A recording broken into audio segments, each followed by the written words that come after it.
Every person on this planet has the desire to achieve something in life. People most often are not sure how to go about it.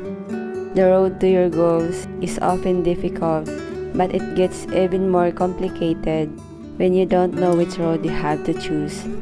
We all can see what lies ahead, but once we get the direction we have to follow, things get easier. So today, I would like to share some helpful ways we can achieve any goal in our life.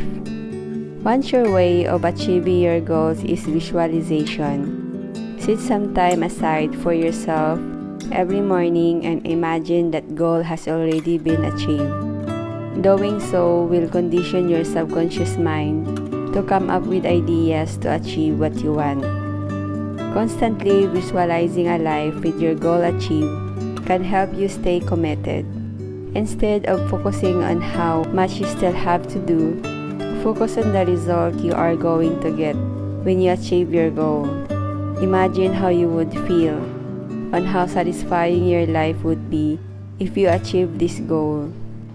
You'll notice that this positive visualization can help you stay consistent and also improve your mood while you're working on it.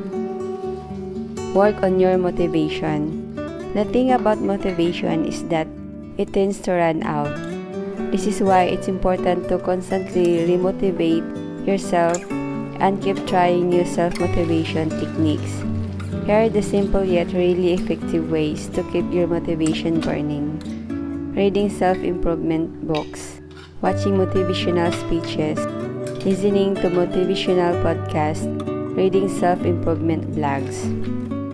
3. Define your why. In order to stay motivated, you need to find out the why. Your why is the reason you want to achieve it in the first place and the driving force behind getting there.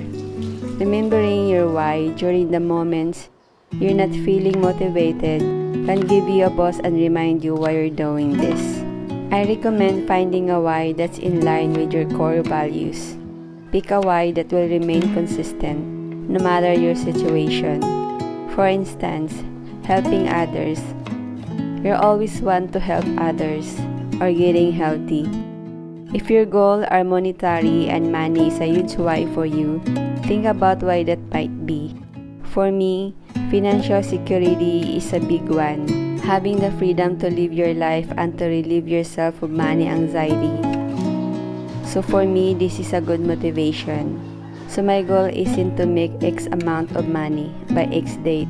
It's to achieve financial security for myself and my family. Lastly, plan smart goals. Setting smart goals is a method of goal setting designed to help you achieve them more efficiently. It involves setting specific, realistic, and measurable goals, breaking down into manageable, actionable steps, and giving yourself a time limit. Hope this helps. All the best, Lalyn.